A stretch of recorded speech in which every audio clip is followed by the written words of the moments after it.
Bale, orain bagoaz laugarrenera, begira. Jostailu denda batean, 26 hartz daude. Hartzak.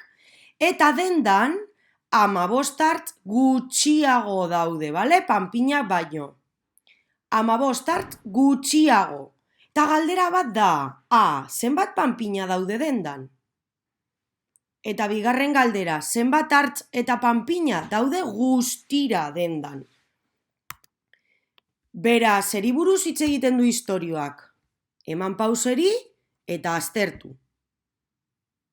Istorioa, 26 hartz daudela eta 15 hartz gutxiago daudela, esaten digu bai gure istorioak.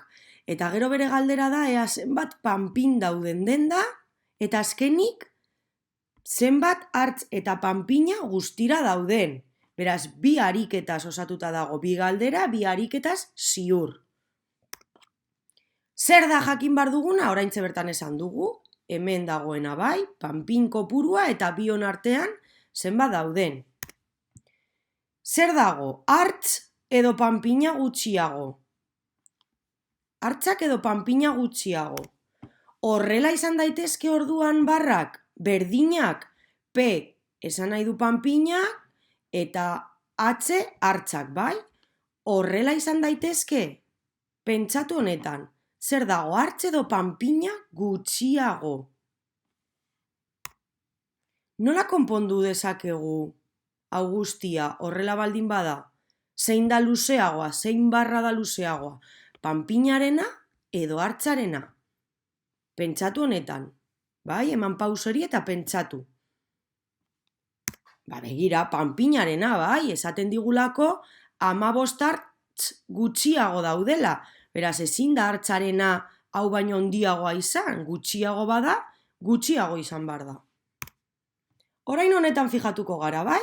Jada konpondu ditugu barrak eta datuak aterako ditugu eta kokatuko ditugu. Non kokatuko dugu 26? Hemen azpimarratu badugu 26 hartz daudela, non daude hartzak? Hor azpian ez da, hartzen kopurua jarriko dugu. Hortxe dago. Eta orain, non kokatuko dugu 15 gutxiago? Esaten digu 15 hartz gutxiago daudela, panpinak baino. Beraz, non kokatuko dugu? Hemen edo panpinen kopurua? Pentsatu. Zer da galdetzen digutena? Zuek pentsatu, ez badakigu non kokatu 15 gutxiago, fijatzen gara ea zer den galdetzen digutena. Zeo zer galdetzen badigute, horrek esan nahi du, ez dakigula, guk atera behar dugula, bai? Non jarri behar dugu orduan galderikurra? Galdetzen digute ea zenbat panpina dauden. Beraz, hemengo kopurua badakigu? Ala hori da jakin nahi duguna. Hori da jakin nahi duguna, beraz, 15 gutxiago daudela kokatu behar dugu zatitxuan, bai?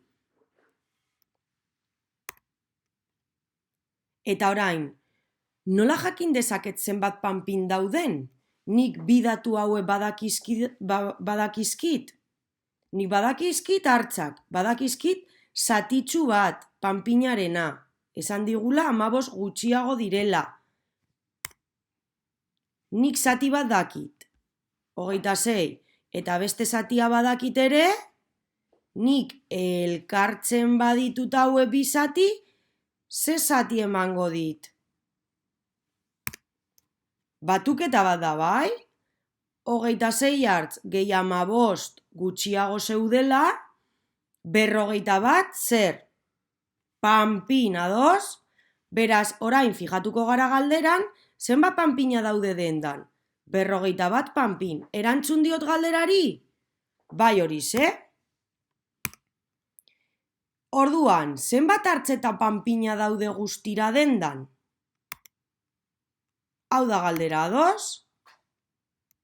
Zer jakin behar dugu? Zenbat hartz dauden eta zenbat panpina dauden, bai? Hartzak badakizkigu, 26 daudela. Eta panpinak ere, zenbat ditugu? 41 panpin. Aurrekoan atera ditugu, bai? Baina barrak berdinak izan daitezke, nik kopuru hau eta beste kopuru hau baldin badaukat? Zelan konpondu ditzakegu? Jarri ditzakegu horrela, bai, bata bestea baino luzeagoa izan behar da. 41 zenbakia handiagoa da 26 zenbakia baino. Eta zergaitik kokatu ditut hemen, zen niri goian galdetzen didate zer? Zenbat hartz eta zenbat panpina daude guztira. Hau da, nik ezagutzen dut berriro zatitzu bat, beste zatitzua, eta elkartzen baditut emango dit guztira zenbat dauden. Kasu honetan, begira zelan egin dudan nik. Batuketa egin dut zenbakiak deskonposatzen, alde batetik 10ekoak eta beste alde batetik batekoak. Batekoak horrela bai, 1 eta 6 zazpi, eta gero 4 eta 2 10ekoarena 6. Ados? Beraz, zenbat daude guztira? 67. Bagoaz orain hurrengora. Eiderrek 24 euro aurreztu ditu.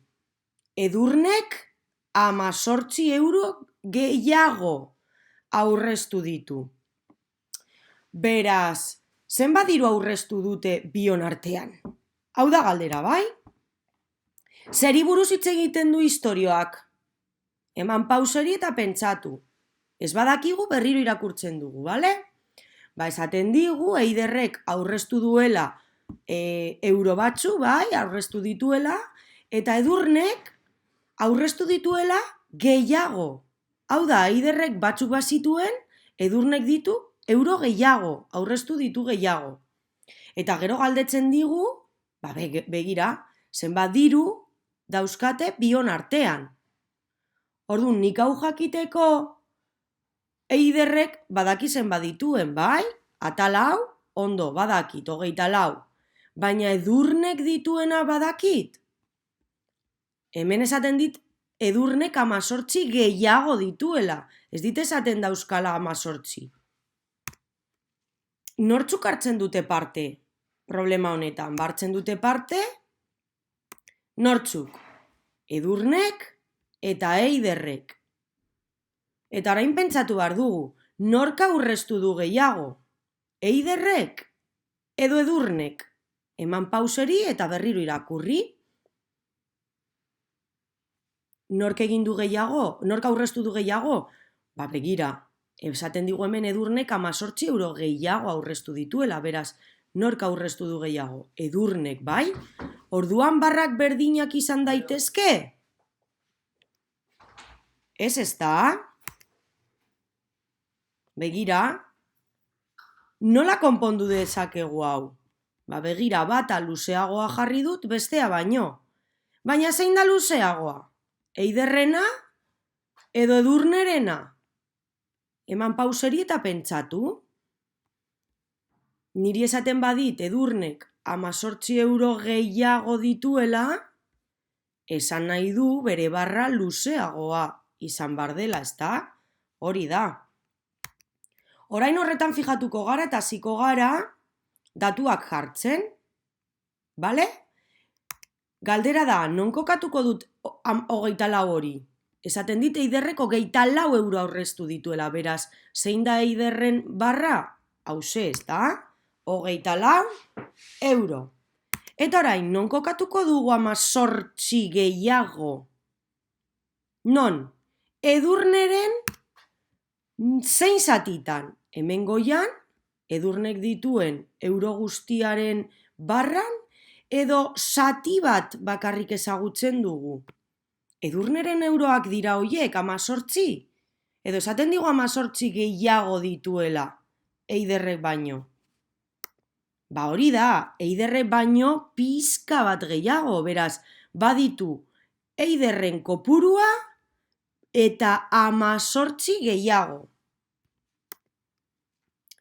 Galdetzen badigute zer duten bion artean, kontuz honekin.